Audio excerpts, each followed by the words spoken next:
Assalamualaikum warahmatullahi wabarakatuh.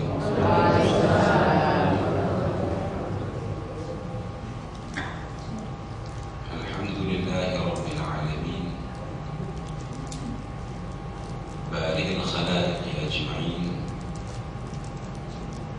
rahimir ruhama, alimil ulama, nasirin nusara, صاحب الأنبياء ومعين الأولياء.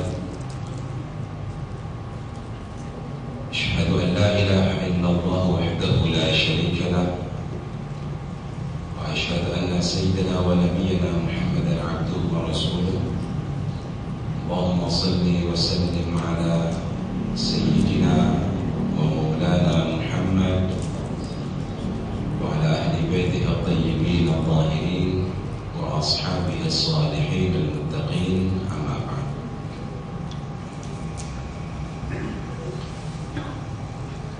Hadirin hadirat yang dimuliakan oleh Allah,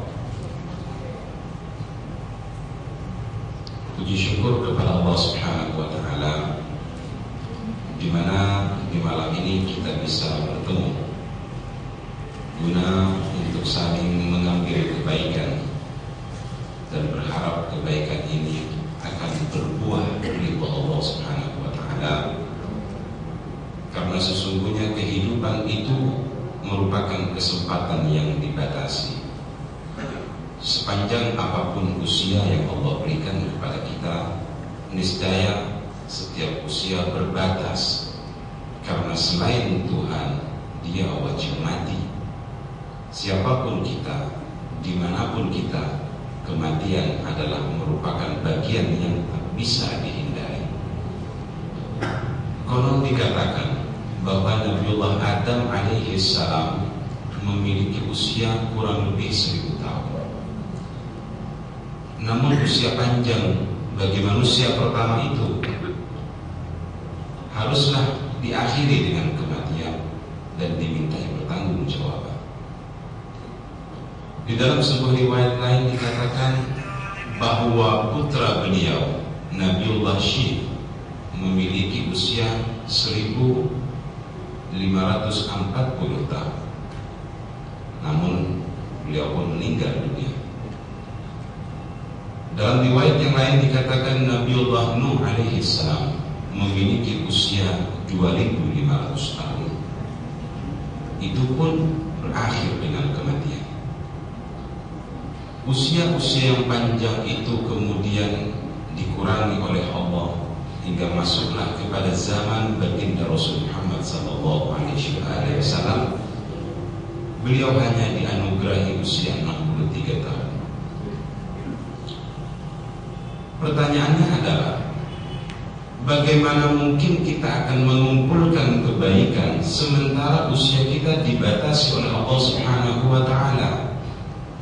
Bisakah kita mengalahkan sholatnya orang yang usianya ribuan tahun, mengalahkan puasanya orang yang usianya ribuan tahun?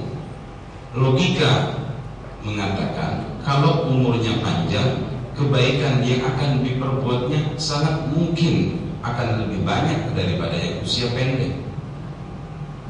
Bagaimana dengan kita selaku umat baginda Rasul? Paling tidak usia kita akan berakhir pada angka 70 atau 80 tahun. Itu pun kalau sampai.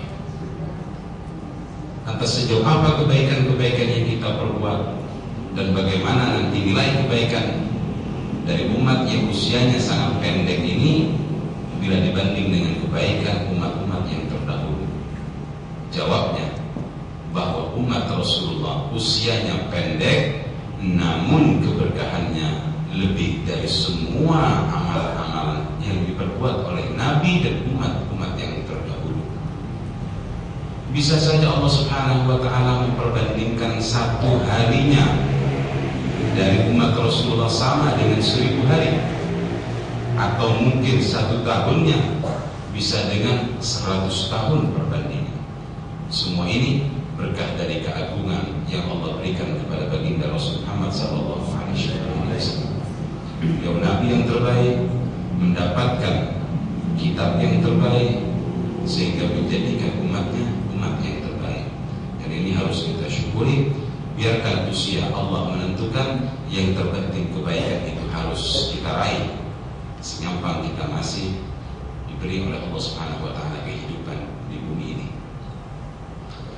Bapak-bapak dan ibu-ibu, ada hal penting yang ingin saya sampaikan, yakni tentang amanat-amanat Allah kepada kita. Amanat-amanat Allah kepada kita itu banyak. Hanya saja amanat yang paling berat khususnya untuk suami istri adalah anak. Mengapa saya ketengahkan tema tentang anugerah Allah yang disebut anak untuk kita bahas di malam ini? Karena bagaimanapun kita semua yang hadir ini adalah anak-anak dari setiap pasangan manusia. Jadi anak dari pasangan manusia, kita dilahirkan dari ayah dan ibu, yang keduanya merupakan pendahulu kita, sehingga kita dilahirkan dari dua insan yang berbeda jenis kelamin. Kita ini bukan daripada ciptaan Allah yang harus ada di bumi tanpa salah satu kedua orang tua atau tanpa pasangan kedua orang tua.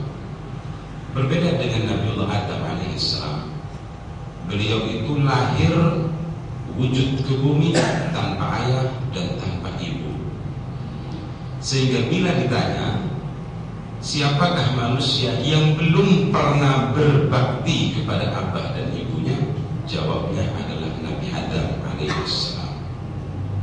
Jadi Nabi Adam tidak punya rasa rindu pada ibunya, tidak punya rasa sayang kepada ayahnya, tidak memiliki kedekatan selaku anak kepada kedua orang tuanya. Kenapa? Karena beliau adalah bapak bagi seluruh manusia yang tidak memiliki bapak. Bahkan beliau juga tidak memiliki ibu. Kira-kira bagaimanakah jiwa Adam alaihissalam di saat tidak memiliki sifat ingin dimanja oleh ayahnya, ingin dimanja oleh ibunya. Namun proses penciptaan Adam adalah rahasia Allah Subhanahu wa taala. Demikian pula Allah Subhanahu wa taala menciptakan Nabiullah Isa alaihissalam. Beliau satu-satunya nabi yang belum pernah mendapatkan belayan kasih sayang dari seorang ayah. Bagaimana seorang anak yang seharusnya bermain dan bersenda gurau dengan ayahnya, Nabi Isa belum pernah merasakan itu. Beliau dilahirkan hanya dari rahim wanita suci bernama Maryam alaihissalam, akan tetapi tidak karena pernikahan dengan laki-laki yang manapun. Atas izin Allah, wanita suci itu melahirkan putranya dan kemudian diangkat menjadi nabi. Mengingat kita ini bukan Nabi Adam dan kita juga bukan Nabi Isa, maka berarti kita punya ayah dan punya ibu. Kalaupun kemudian salah satu atau keduanya telah meninggal, di kelahiran kita pasti berasal dari ayah dan ibu. Sehingga kebersamaan kita di dalam proses melalui ayah dan ibu membuat kita ini patut kiranya untuk saling mengingatkan bahwa kita yang hadir ini pasti anak dari dua pasang manusia. Karena itu kita harus mencoba mengangkat satu tema di malam ini. Anak adalah amanat dari Allah Subhanahu wa taala. Pernikahan di dalam Islam memiliki tujuan yang paling mendasar, yakni bagaimana dari setiap pasangan yang berbeda jenis kelamin kelak akan memiliki anak. Anak yang kemudian dilahirkan itu adalah amanat Allah Subhanahu wa taala. Setelah anak itu lahir, maka tugas ibu lebih berat dari sebelumnya. Tugas ayah lebih berat dari sebelumnya. Saya akan membatasi pembahasan ini bagaimana seorang ayah dan ibu melihat anaknya yang sudah dilahirkan. Apa yang harus diperbuat oleh ayah dan ibu?